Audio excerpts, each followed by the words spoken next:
In the second half of 1998, I had taken a job as a security guard at a plant that made locks. I was 18 years old at the time, and I usually worked one of three shifts: 4 p.m. to 12 a.m., 7:30 p.m. to 3:30 a.m., or 12 a.m. to 8 a.m. The 7:30 to 3:30 a.m. shift was for extra coverage, so there were always two of us there from 7:30 to midnight. It was a routine, boring job for the most part, but we did our rounds, logged anything out of the ordinary, and watched a tiny monitor displaying the CCTV feed. Things went by in an almost painfully normal manner for 6 months. I worked, saved, bought a car, and planned a move. By late March of 1999, I served my notice and prepared to head cross-country. A new hire was brought in to fill my spot, a soft-spoken man named Calvin. As part of his training, Calvin spent time working at all hours. At night, he was a shadow, working with myself and the other night guard, getting a feel for the plant's nocturnal routines. Most nights he worked with myself and Amira, who was a female guard around my age. Calvin was about a decade older. He was quiet and polite, though something seemed to be missing. There's a spark that genuinely nice people seem to have, and he didn't possess it. Whenever he went on rounds with me, he'd ask questions about the job and make small talk. I noticed that he was a little odd, laughing at odd times and changing his tone mid-sentence. At the time, I chalked it up to him being awkward, but that wouldn't last. One night near the end of his first week, he went on rounds with Amira. When they returned to the office, I knew something was wrong. She was normally talkative, but this time she would barely say a word. Not sure what had happened, so I waited until Calvin went to the restroom to ask. That's when she explained everything. During their trip, everything had been normal until they reached the brass mill, which was a portion of the plant that shut down at 6 p.m. There were usually no employees there after that time and no lights. They were making their way to a checkpoint on a landing atop a flight of stairs when the mood shifted. She told me that she turned around only to find that he was right on her. Startled, she backed against the grating at the end of the landing, and he leaned in towards her with his face nearly touching hers. He flirted in a low voice, and when she mentioned his wedding band, he said it would be over soon. From then on, I did the rounds, taking Calvin with me each time. The night ended without further incident, and I left a note for our supervisor detailing what had occurred. The next night came and went with no Calvin. I did the rounds while Amira stayed in the locked office. Same thing the night after. Then on my second to last shift, I come in to find her freaking out. She found out why Calvin hadn't been at work. It turns out he had been arrested for murdering his wife. She had been dismembered and burned, and parts of her body were placed in a pond less than a mile from where we worked. That night and the next, Amira called the jail just to make sure that they were still holding him. Based on the time frame, he had killed his wife months before he started the job. Calvin reported his wife missing that last August. 3 months later, in November, her skeletal remains surfaced in a pond just north of Rocky Mount. It would take investigators another 8 months before they had enough to charge him with murder. After 29-year-old Viola vanished, detectives uncovered evidence inside the mobile home she shared with Calvin. Signs of a violent crime were found within those walls. Investigators believed that in an effort to erase what he had done, Calvin tried to burn his wife's body. When that failed, he mutilated her remains, cutting them into pieces before disposing of them. From the very beginning of the investigation, authorities admitted that Calvin had been a prime suspect.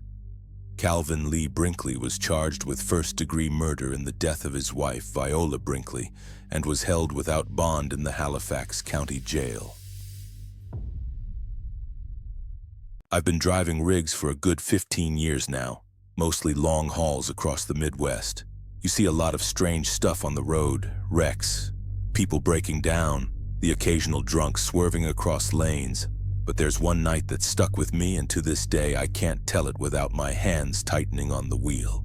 It was about 2 in the morning in the middle of nowhere, Indiana. I was hauling refrigerated freight, which was a pretty normal routine. I remember being low on caffeine, so I pulled off at this rest stop. It wasn't one of the nice big ones with fast food, just a two-lane exit with a handful of parking spaces, a bathroom shack, and a couple of soda machines that barely lit the lot. Now truckers will tell you that at that time of night those lots are either dead quiet or they've got one or two other rigs idling. But this one had a beat-up silver sedan parked up. No plates on the front, just a temporary tag taped in the back window. I noticed that right away because I don't like weird. I grabbed a Coke, stretched my legs, and figured I'd be back on the road in 5. As I'm walking back to my cab, I hear something. It wasn't loud, just this muffled thudding sound. I looked around and realized it was coming from the sedan. I froze mid-step. The sound came again, but heavier this time, like someone hitting the inside of a door with their fist. I thought maybe someone passed out in there and was just thrashing around, but as I got closer, I caught movement. There was someone in the back seat. They were moving like they were trying to sit up but couldn't. I don't know what made me do it, but I walked closer. The windows were fogged from the inside, and then all of a sudden I saw a face. A woman, eyes wide, mouth covered with tape, wrists bound in front of her. She was slamming her hands against the window, desperate. My stomach dropped so hard I swear it knocked the wind out of me. I spun around, scanning the lot, because if she was in that condition, whoever put her there couldn't be far. Then a guy steps out of the bathroom. He was tall, broad-shouldered, wearing a dark hoodie. He notices me right away. No panic, no surprise, just this calm, steady stare like he'd already decided what he was going to do about me. He started walking toward me, hands in his hoodie pocket. Slow, deliberate, not a word. At that point, I had two choices. Either I confronted him or get the hell out. My gut told me he had a weapon. I froze where I stood for half a second too long, and before I knew it, he was close enough that I could hear the crunch of his boots on gravel. I finally snapped out of it and made a move back toward my truck. He changed his pace, then picked up just enough speed to make my pulse jump. Then he shouted, "Problem?" I didn't answer. I yanked open my cab door, scrambled inside, and slammed it shut. My hands fumbled with the lock, but I clicked it down just as he reached the step. He planted one hand on the door handle and tugged. Hard. The whole cab jolted, and I felt the weight of him outside my door. I shouted, "Back off!" but my voice cracked. He leaned closer to the glass, and that's when he slowly pulled one hand out of his hoodie pocket. I braced myself, certain he was pulling a weapon. Instead, he pulled out a set of keys dangled from his fingers. He gave them a little shake, like he was mocking me, then smiled. Then, calm as anything, he stepped down and walked back to the sedan. I was still locked up tight in my seat, heart pounding, watching him as he walked back to his car. Then he slid into the driver's side. The woman was still slamming her hands against the glass, eyes wide and wet, begging me without a sound. My whole body screamed at me to do something, pull my horn, swing my rig sideways, ram the car, something. But my arms felt dead. I couldn't move. The sedan backed out slowly. No rush, no panic. As he rolled past my headlights, her face pressed against the back window, breath fogging the glass, hands hammering. Then he was gone. Just taillights shrinking into the dark. I sat there in silence for what felt like forever, then finally jammed the truck into gear and tore out of that lot. Drove 20 miles before I hit a bigger truck stop when I finally got a signal. I called the state police and spilled everything. The location, the description of the car, the guy, the woman. They told me they'd dispatch a unit. At that point, I was still in shock, so I closed up my rig and tried to get some sleep. Fast forward to 2 weeks later, I followed up with the police. I wanted to know if she was okay. The officer on the line sighed before answering. He told me they'd checked the rest stop, but the sedan was long gone. They canvassed nearby exits, pulled camera footage from gas stations along the highway, but nothing. It's like the car just vanished. No arrests, no recovered vehicle, no body, just gone. Even to this day, it eats me alive. I keep thinking, should I have hit the horn, blocked him in? If I'd just done something, maybe the cops would have had enough to get her back. Instead, the last time I saw her, she was pounding her fists against that window while he drove her off into the dark. That's what I live with, every single night when I shut my eyes. I was 19 when I got my first car. It was an old Honda, scratched up and loud on cold mornings, but it meant I didn't have to beg rides from friends anymore. At the time, I was working closing shifts at a small diner on the edge of town. Most nights, I clocked out just before midnight. The roads were usually empty by then, just me and the occasional truck rumbling by. One night, I noticed a pair of headlights fall in behind me as I pulled out of the parking lot. Nothing unusual, I figured it was just another late-night driver. But when I made my first turn, the headlights turned too. I slowed down at the next intersection, and the car slowed with me. I told myself it was nothing, just coincidence. But the longer I drove, the more obvious it became. Every time I changed lanes, so did they. Every stop sign, every turn, always a few car lengths behind me. A pit formed in my stomach. I didn't want to risk going straight home, so I made a detour, taking a route I never used, which was long, looping back roads through the quieter part of town. The car stayed glued to me, their headlights washing across my mirrors like they wanted me to know they were there.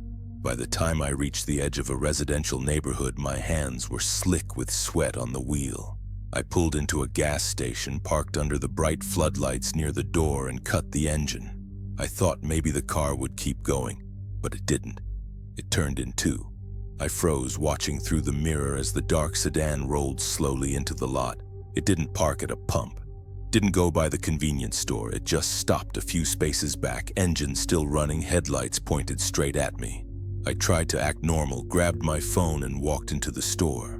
My heart was thudding so hard I thought the clerk would notice. I bought a bottle of water I didn't need and lingered by the counter. Through the big glass windows, I saw the car still there, idling. No one got out. Minutes crawled by and another customer eventually pulled in. And as soon as they stepped out of their car, the sedan backed out, slow, deliberate, and rolled back onto the street. Relief hit me, but it was thin. Something in my gut told me not to go home.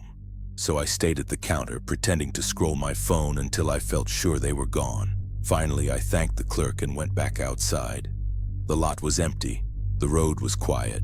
I unlocked my car, slid into the driver's seat, and shut the door. My hands had just touched the wheel when I heard the slow sound of breathing coming from the back seat. That breath wasn't my imagination. It was too close, too human. My fingers hovered on the wheel, but I didn't move. If I moved too suddenly, he might lunge.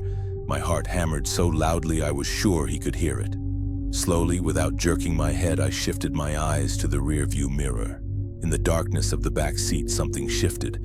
A shape, too large to be anything but a person, was hunched low. For a fraction of a second, I caught a pale glint. Eyes. He ducked down again, disappearing into the shadows. I nearly screamed, but nothing came out. My throat felt like it was locked shut.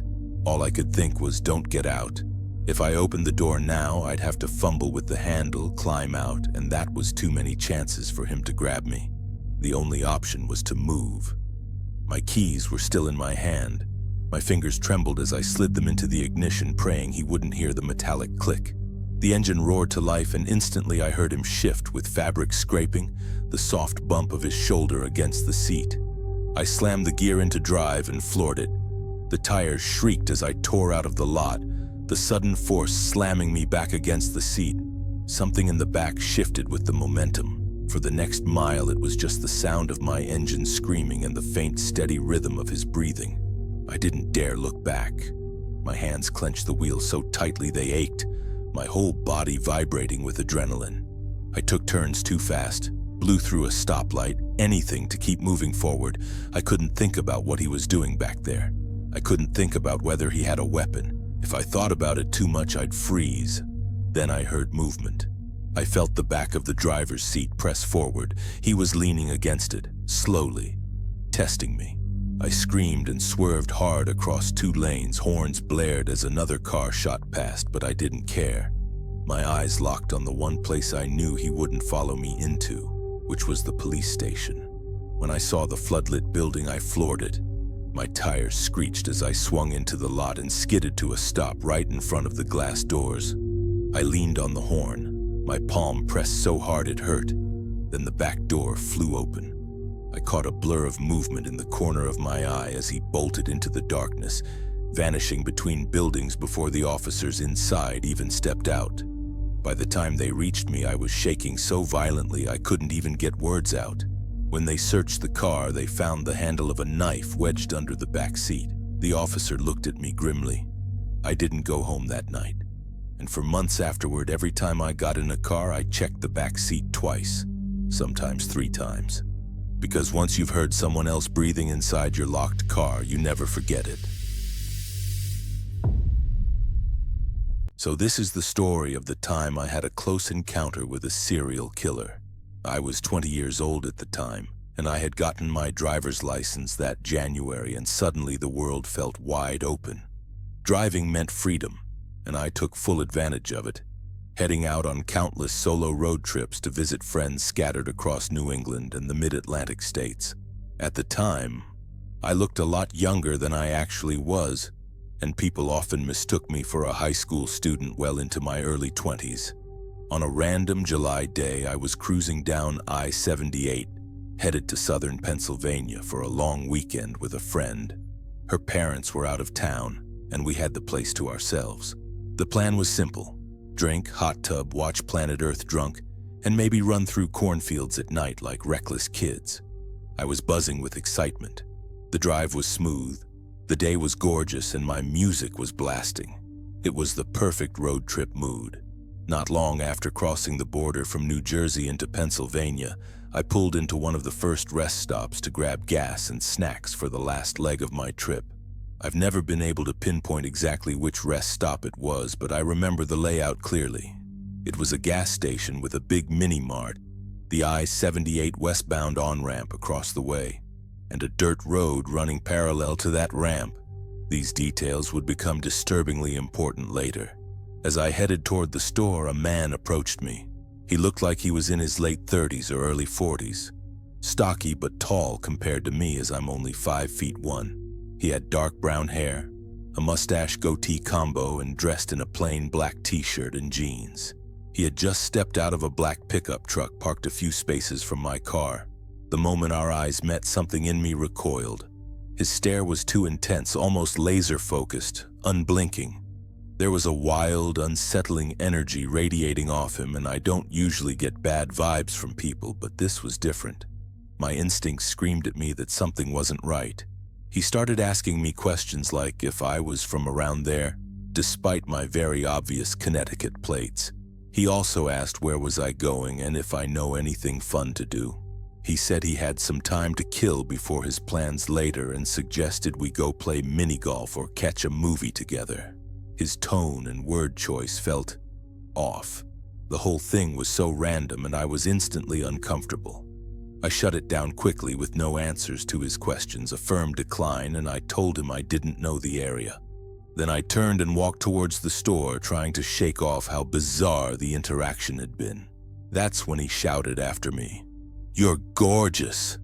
His voice boomed across the parking lot, so loud and aggressive that it startled a family walking out of the store. The hairs on the back of my neck stood straight up. I didn't look back. I just hurried inside. But he followed me.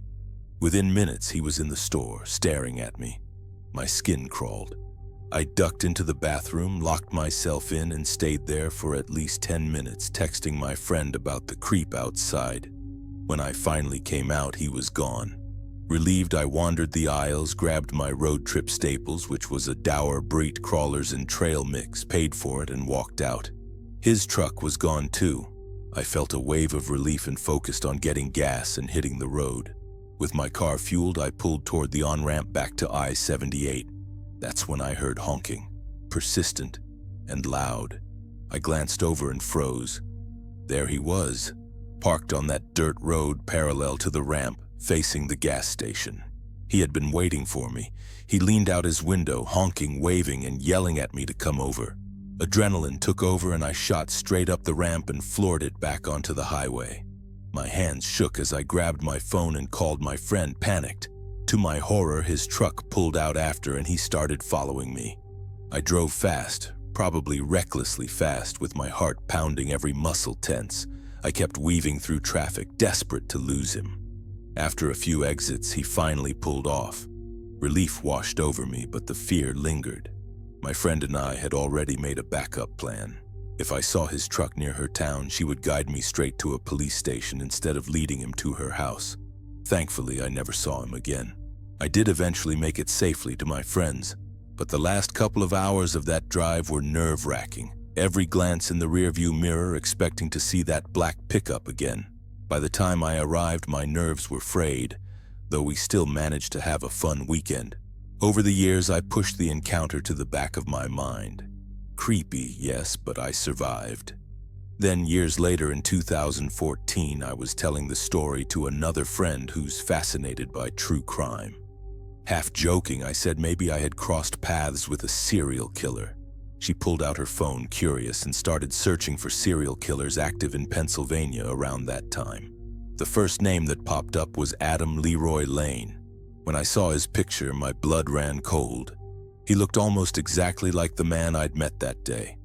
The age, the build, the dark hair, the facial hair, they all lined up. The only difference was that in my memory he looked a bit slimmer, and my encounter was in 2006. He was caught and convicted in 2007. Still, the resemblance and the timing were chilling. I'll never know for sure if it was him. Maybe my memory is filling in the blanks, but the overlap of time, place, and description is a coincidence I can't ignore and one I've never forgotten.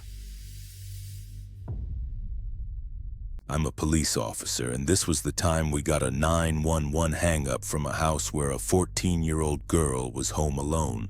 I was on patrol that night, and honestly, it felt like any other shift. A couple traffic stops, the usual noise complaints, even a drunk wandering down Main Street. Then I got a call from dispatch about a 911 hang-up at a house across town. There was no talking, just a few seconds of silence, then the line went dead.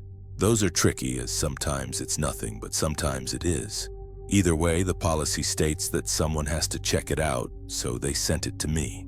The address was in a quiet part of town, a row of small single-family homes with trimmed lawns and cars in the driveways. When I pulled up, the house was dark. No porch light, no movement inside. At first glance, it looked empty. I walked up the steps, knocked, and called out, "Police department." No answer. I tried again, same thing. The air was still, no TV noise, no footsteps. I was just about to clear it when I noticed the door wasn't fully shut as the latch hadn't caught. It was just a little detail, but enough to make me stop. I eased the door open, announced myself again, and stepped inside.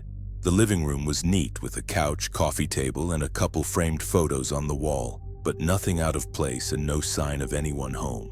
And then I heard a faint sound from the back of the house. It wasn't loud, more like a scrape against the floor followed by silence. I stopped in my tracks, listening. It came again, but lighter this time. I announced myself again. "Police, is anyone here?" But there was no answer. I started clearing the rooms one by one. I started off with the kitchen, but it was empty. I then moved to the dining room, which was also empty. Then I made my way through the hallway to the first bedroom. The door was open and I stepped inside. The bed was made with the blinds drawn as no one was there.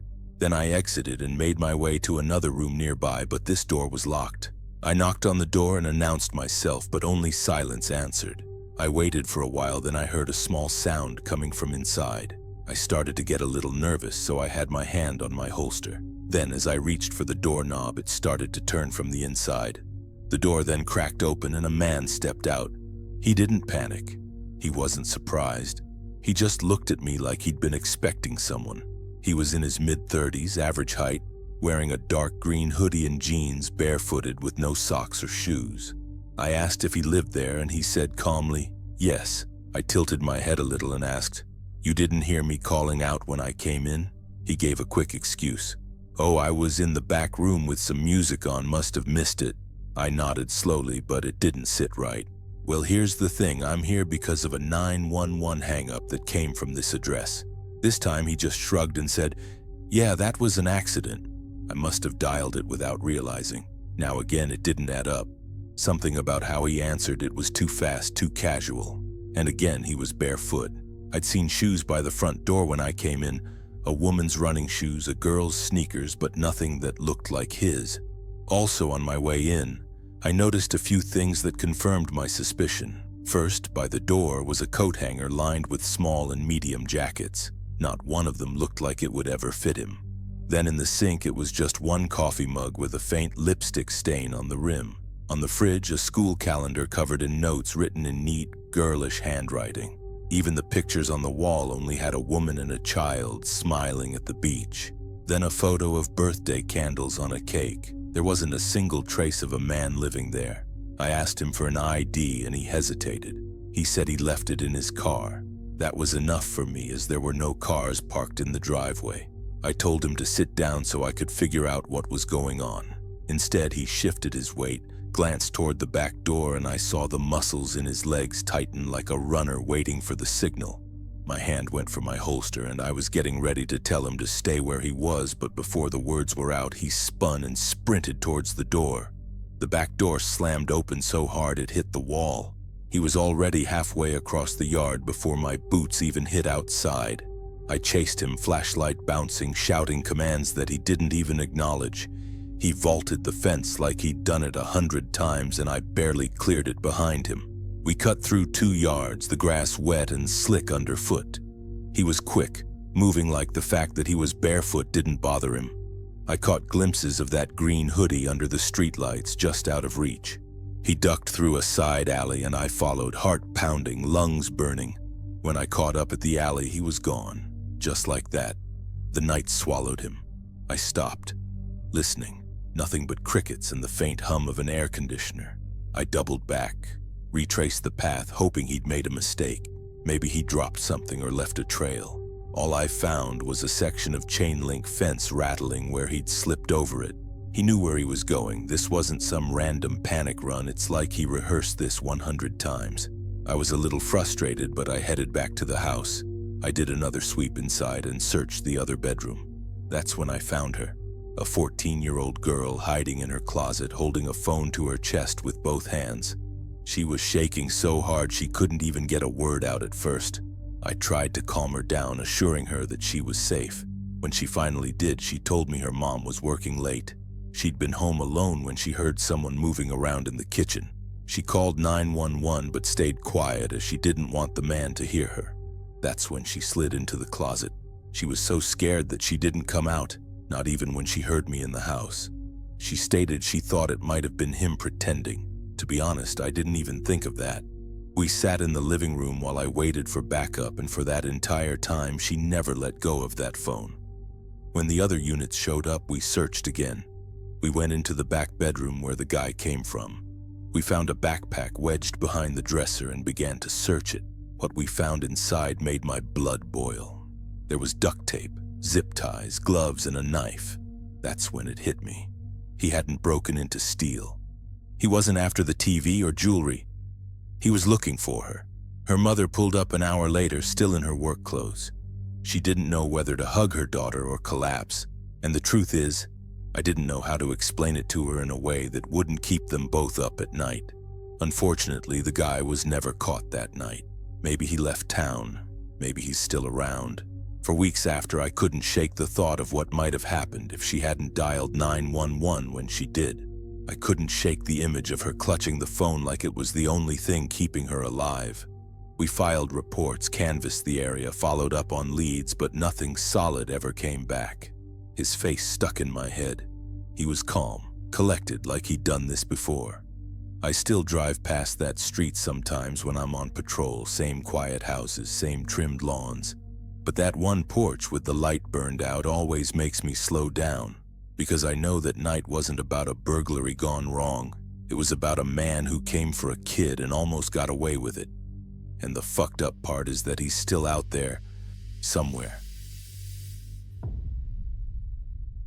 This story happened in 1990. For a little background, my dad spent 21 years in the Army before retiring. Afterward, he moved us to a very small town in Central Florida. Retirement only kept him satisfied for a couple of years, even though we were financially stable, with his pension combined with my mom's income as a bookkeeper and tax preparer. He started itching for something to do, so he picked up work at a few local gas stations. In such a small town, nobody cared if I tagged along. I'd help stock coolers, sometimes even run the register, as long as I didn't sell beer or cigarettes. This was the late 80s into the early 90s, and it became kind of a routine for us. I remember the date crystal clear because it was shortly after my birthday. I had just turned 15, and in Florida that meant I had my learner's permit. My dad let me drive him to and from work so I could get road practice, both in daylight and at night. That evening, I was in my usual spot, sitting at a table set up along the windows. I had a book in hand, my feet propped up, and a Mountain Dew with some snacks on the table. That's how I usually spent most nights reading until Dad asked me to hop up and either work the register or stock the cooler.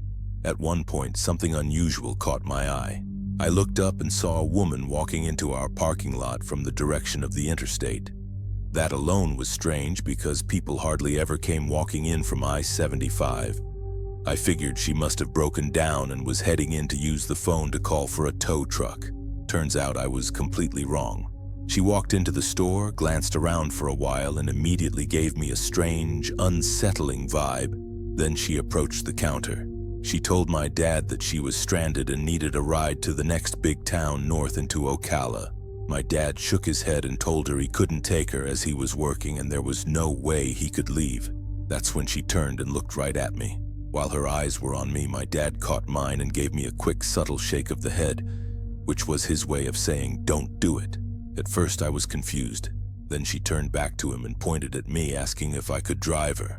My dad answered firmly that I only had a learner's permit and couldn't legally drive her up there and then drive back. Truth be told, I probably would have done it anyway, as I had already driven illegally a few times.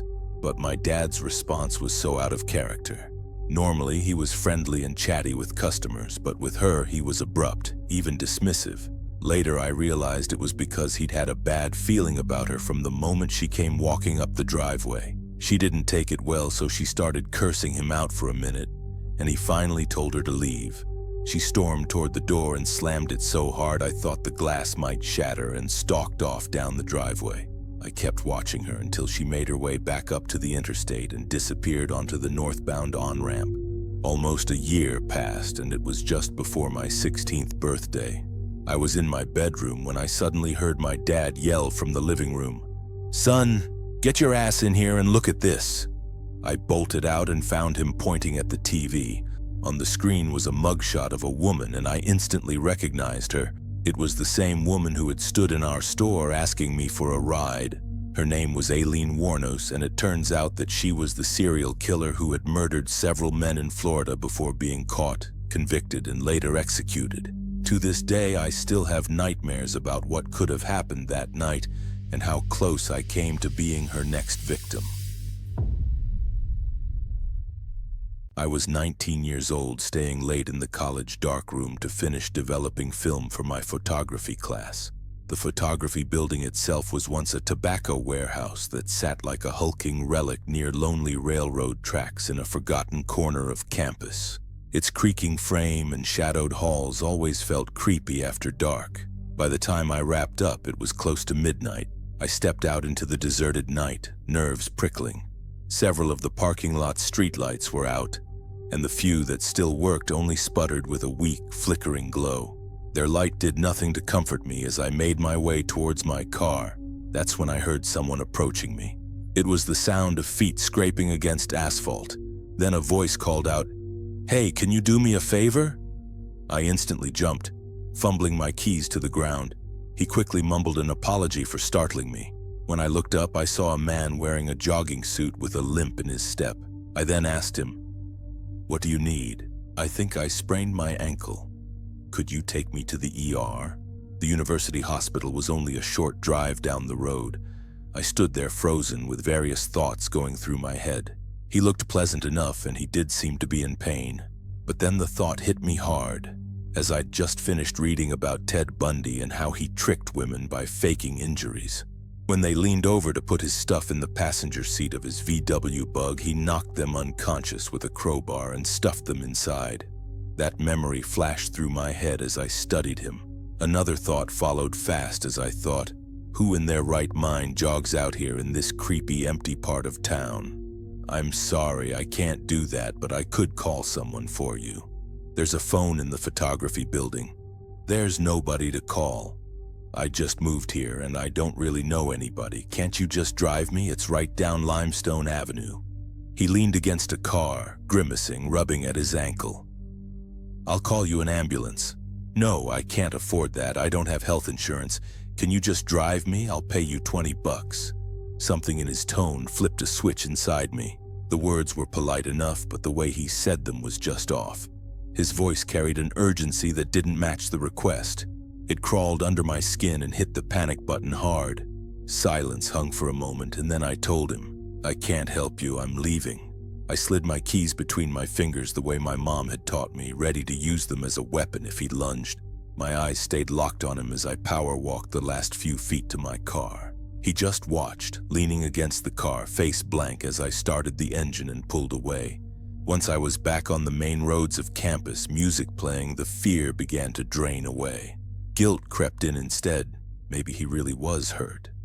Maybe I'd just abandoned someone who needed help. But deep down, I knew I'd done exactly what my parents would have wanted. I was almost to my dorm's parking lot when I remembered I needed to grab groceries for breakfast. So I turned back in the direction I came. What I saw made a huge pit in my stomach. There he was, the man in the jogging suit running easily down the sidewalk. His ankle was suddenly perfectly fine. Later that summer, 2 students were attacked near those same railroad tracks. The girl lived, but unfortunately her boyfriend didn't. Police called the man responsible the railroad killer, who was a serial murderer who claimed dozens of victims across multiple states, most of them near train tracks. Years later, when his mugshot appeared on TV, the picture broke me out in the same icy sweat I felt when I saw that guy running down the street. That same icy sweat I'd felt in that parking lot returned full force. I can't say with absolute certainty it was him, but my gut has never let go of the truth. That night, I walked away from a serial killer. This story happened in the summer with my friend Lucas. We went to Majorca for a week, more specifically to Magaluf, not to visit or do the typical tourist stuff. The goal was to simply party hard for the whole week. When we arrived, we each picked up the keys to our Airbnb. An important detail is that we weren't staying in the same apartment. I was on the ground floor while Lucas was on the first floor of the same building. On the first day, we walked around the neighborhood. Everything looked pretty normal except for one detail that made us feel a little uneasy right away. About 600 meters away, there was some kind of drug den, which was a shady area where the same sketchy figures always hung around. But we weren't going to let that ruin our vacation, so we decided to just ignore it. The first few nights went smoothly. We went out, hit bars and clubs, and came back early in the morning. The first night, everything was good. The second night, same thing. Third night, still the same vibe. Everything was fine as we were having fun and enjoying summer. Things started to get strange. Coming back alone to my apartment, I felt a very clear impression that I was being watched, almost like someone was following me in the shadows. I wasn't comfortable at all, and I ended up telling Lucas about it the next day. You have to understand, Lucas isn't the type to get intimidated. He's trained in several combat sports like wrestling, Muay Thai, Brazilian Jiu-Jitsu, and MMA. When it comes down to it, the guy is a machine. Because of that, I told myself even if someone tried to mess with us, we were covered. On the 5th night, we went out again, but this time something weird happened. A guy was standing outside the club and seemed to be watching us. Then on the way back, I thought I saw him again, like he had followed us home. But at that point, I brushed it off as my imagination. It was on the 6th night that everything really took a turn. I was taking a shower when suddenly someone rang my doorbell. Without thinking and like an idiot, I opened the door. I didn't even have time to react before I got a massive kick straight to the stomach. The guy started yelling in Spanish, hurling insults. I was out of breath and I couldn't understand anything he was saying. He started threatening me, shouting money, money, non-stop, basically trying to rob me. But in the process, he woke up Lucas upstairs. A few seconds later, I heard the door upstairs slam open and Lucas came rushing down. The guy turned around and then the scene turned completely unreal. Lucas landed a clean right hook and the guy dropped instantly. But Lucas didn't stop there. Right away, he grabbed him and dragged him to the ground. He looked at me and said, "On 3, lift his legs." I had no clue what he was planning, but I trusted him. He counted 1, 2, 3. I lifted the guy's legs and with a quick move, Lucas locked in a perfect triangle choke. The guy struggled for a couple of seconds, then went out cold, completely knocked out, no fuss. We just stood there, breathing heavily, trying to process what had just happened. Unfortunately, we didn't even call the police right away. We just dragged him outside and left him on the sidewalk. When he woke up, he grabbed his stuff and stormed off, screaming insults. The next morning, we did go to the police to report the assault. The officers told us that it happens regularly in Magaluf. These guys spot partygoers who look like they have money, follow them quietly, and then attack at the first opportunity to rob them. The policeman said we were lucky, as sometimes it ends really badly. In the end, we continued our vacation, but with a completely different atmosphere. We still had some fun, but that incident stuck with us. We had come to party, but instead we almost ended up in serious trouble. This story didn't traumatize me, but it taught me the importance of friendship. If Lucas hadn't been there, what could have happened to me? I wasn't looking for her. She just appeared. It started on a late walk, the kind I take when the world is quiet and no one notices me. That's when I saw her apartment window glowing like a lantern on the corner. The blinds were half open, and through the slice of light I caught her moving carelessly and comfortably. She had no idea anyone could see her. She wasn't glamorous, no, she's not the type of girl you'd stop in the street to admire. But that's what I liked. The ordinary ones never imagine they're being watched. She wore loose sweatshirts, soft shorts, hair tied back in the lazy way of someone who thinks she's safe in her own world. She had a habit of pacing when she talked on the phone, hands moving animatedly, expression shifting from laughter to irritation in a heartbeat. I could have kept walking, but something about her anchored me to the sidewalk. She was predictable, and predictable means easy target. That night I stayed longer than I meant to, just watching her routine. The way she dropped her keys on the same counter. The way she carried her trash out at the exact same time. The way she forgot to lock the door behind her until minutes later. That's when I knew. I hadn't just found her, I had chosen her. For weeks I'd been watching her. She wasn't special, not in the way people imagine. No fame, no fortune. Just a girl who lived alone in a ground floor apartment. She left her blinds cracked open every night, spilling warm yellow light into the street. From the sidewalk, I could see enough. Her pacing the kitchen in oversized sweatshirt, sitting cross-legged on her couch, scrolling on her phone. Normal, but predictable. That's what drew me in. I learned her schedule. She always took the trash out around 9:45 p.m. Earbuds in, music too loud to hear anything else. She never locked her door immediately after coming back inside. Sometimes minutes would pass before she remembered. And when she showered, she sang very loudly. It's incredible what people reveal when they think no one's paying attention. The first time I tested the lock, my hands shook, not out of fear, but out of excitement. The door gave the faintest click when I turned it, and I almost laughed out loud. I didn't go inside, not that night. I just wanted to know that I could. Soon I did more than check. I slipped in while she was asleep. The thrill of standing in her living room while she lay unconscious in the next room was electric. I memorized the sound of her breathing through the cracked bedroom door. Long, steady inhales. I stood there until my chest rose and fell in sync with hers. I never touched anything, not at first. She would have noticed. Instead, I left tiny reminders that I'd been there. A cabinet door left open, a shoe turned the wrong way, a chair nudged slightly off from where it had been. Just enough to unsettle her, to make her wonder if she was forgetful, if she was losing her mind. I could see it working. She started double-checking her locks at night. She glanced over her shoulder when she carried the trash out. Her blinds closed more often. She felt me even when she couldn't see me. That's the part I love the most, the invisible hand around her life, tightening day by day. I was patient because real predators never rush their meal, they savor it. They let you feel safe again. They let you think maybe it was all in your head. And then, when you've convinced yourself you're fine, that's when they step forward. And tonight the blinds were wide open again. She must have forgotten, but I hadn't.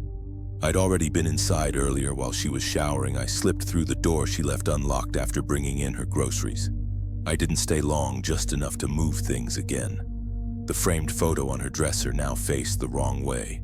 Her bathroom towel, the one she left hanging, I folded neatly and placed on the counter. Subtle and intimate. It would gnaw at her later. From the street, I watched her laugh nervously at the TV. She didn't even realize her phone charger was missing. It was in my pocket. She'd tear the place apart looking for it.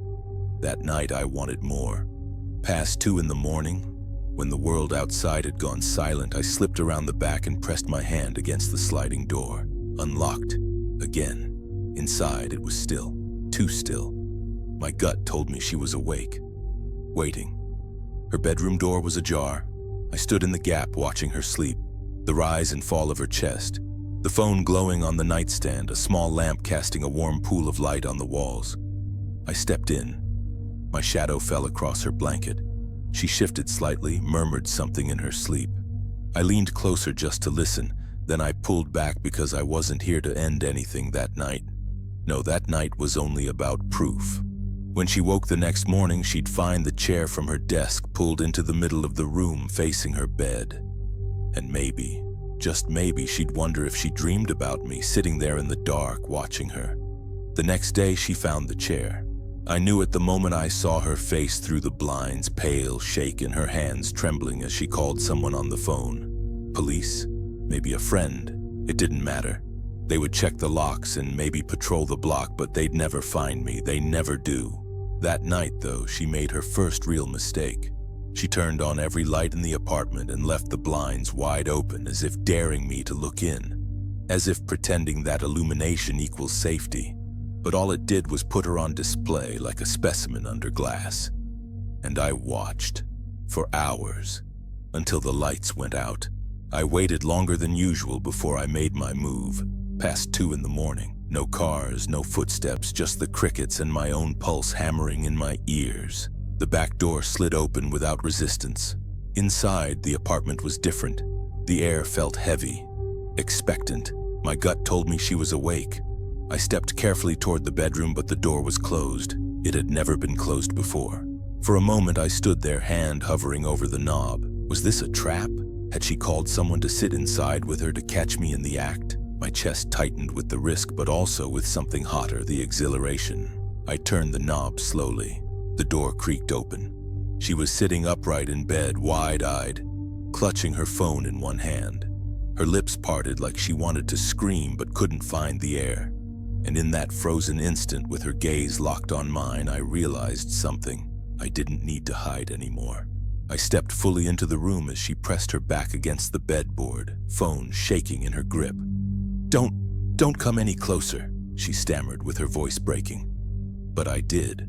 One step, then another. The phone slipped from her hand onto the sheets and she reached for it again, fumbling, but I was faster. My hand came down, covering hers. She gasped, with her whole body trembling beneath my shadow. "I've been here every night, and you didn't even know."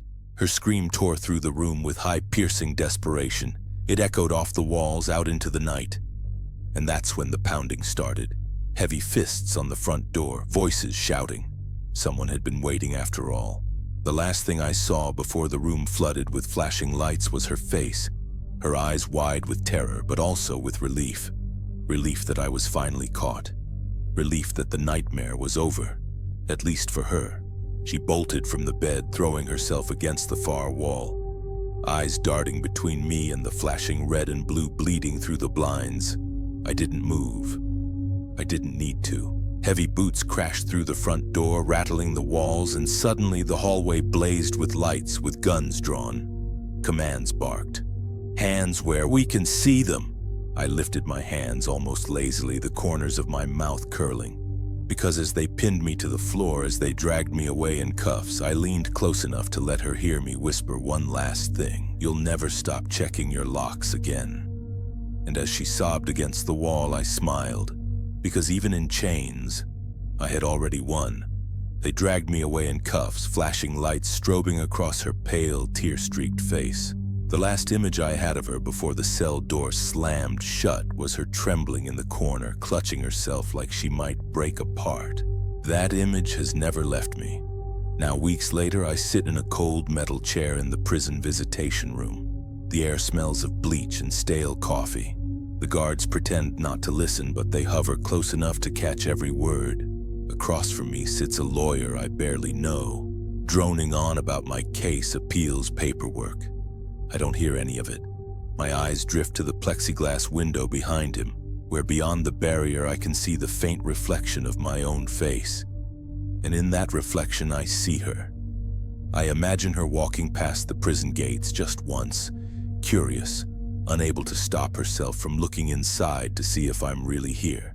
I imagine her sitting across from me, hands tight in her lap, forcing herself to meet my stare while her body trembles. Would she say anything? Or would she sit in silence, knowing I don't need her words? I lean closer to the glass, speaking under my breath as if she's already there. You still think of me every night, don't you? The lawyer shifts uncomfortably, clears his throat. He doesn't understand who I'm talking to. He doesn't need to. When the guards finally escort me back to my cell, I carry that imagined conversation with me. I can almost feel her presence lingering in the room. I lay on the thin cot and close my eyes, and there she is again, with her blinds drawn tight, her hand hovering over the locks, her eyes darting to every shadow. That's my victory, not escape, not freedom, just this, knowing that in her mind I never left. They can build the walls higher, they can throw away the key, but she lives in a prison too, one I built for her, one she'll never walk out of. And every time I close my eyes here, I see her still locked inside it with me.